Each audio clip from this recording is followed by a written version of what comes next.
Hello and welcome back to my channel. आज हम करने वाले हैं class 8 maths NCERT chapter 9 exercise 9.2 का क्वेश्चन नंबर 7।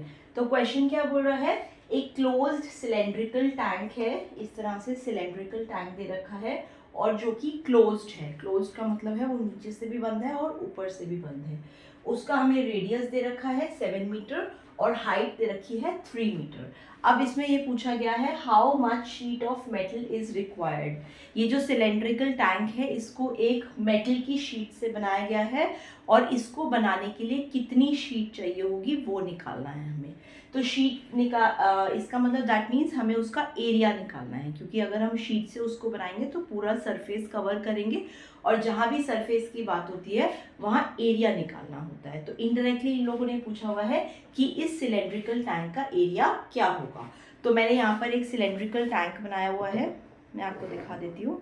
ये एक पेपर से मैंने एक सिलेंड्रिकल टैंक बनाया हुआ है। ये इस तरह से सिलेंड्रिकल टैंक है, ये क्लोज्ड है, इसका मतलब ये ऊपर से भी बंद है। ये मैं इसको ऊपर से बंद कर रही हूँ क्योंकि ऊपर का जो फेस होता है सिलेंडर का वो सर्कल की फॉर्म में होता है, तो मैं उसको ऊपर से भी बंद कर रही हूँ और नीचे से भी बंद कर रही हूँ। तो ये एक मेरा सिलेंडर बन के तैयार हो गया। ओके, तो सिलेंडर मैंने किस तरह से बनाया, मैंने एक रेक्टेंगल शीट ली थी, उसको मैंने इस तरह से जोड़ दिया गोल। ओके, और मैंने फिर एक ये सर्कल काटा है और नेक्स्ट मैंने ये दूसरा सर्कल काटा है। दो सर्कल काट के मैंने एक ऊपर लगा दिया और एक नीचे लगा दिया, तो ये क्लोज्ड सिलेंड्रिकल टैंक बन गया। ओके, क्लोज है इसका मतलब ऊपर का सर्कल भी इंक्लूड होगा और नीचे का भी होगा। इसका सरफेस एरिया निकालने के लिए हम इन तीनों पार्ट्स का, ये 3 पार्ट से बना है ये सिलेंडर, इन तीनों पार्ट्स का एरिया अलग अलग लिख लेते हैं। ओके, तो मैं यहाँ पर लिख लेती हूँ एरिया ऑफ सिलेंड्रिकल टैंक कितना होगा। मैं तीनों पार्ट्स को ऐड कर लेती हूँ। सबसे पहला पार्ट एक सर्कल है ऊपर वाला, तो सर्कल का एरिया होता है हमारा पाई आर स्क्वायर। मैं यहाँ पर लिख देती हूँ पाई आर स्क्वायर, प्लस मेरा दूसरा पार्ट भी एक सर्कल है, उसका एरिया भी पाई आर स्क्वायर होगा क्योंकि सर्कल का एरिया पाई आर स्क्वायर होता है।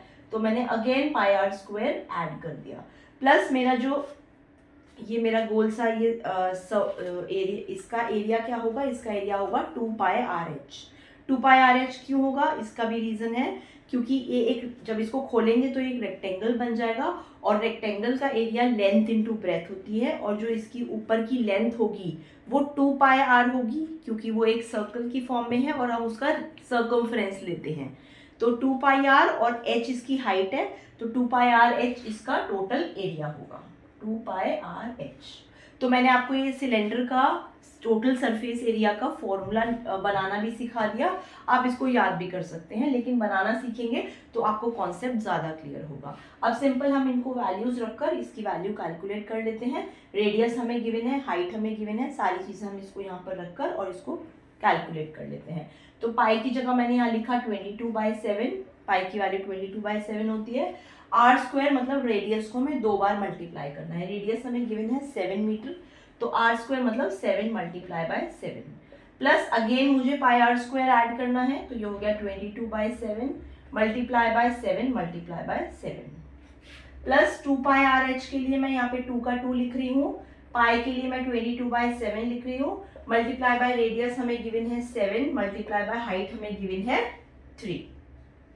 ओके, तो मैंने सिंपल ये वैल्यूज पुट कर ली, इसको हम कैलकुलेट कर लेते हैं। 7 से ये 7 कट गया यहाँ पर, तो 22 मल्टीप्लाई बाय 7 आ जाता है हमारा ये। मैं इसको कैलकुलेट कर लेती हूँ, 22 मल्टीप्लाई बाय 7 इज 154।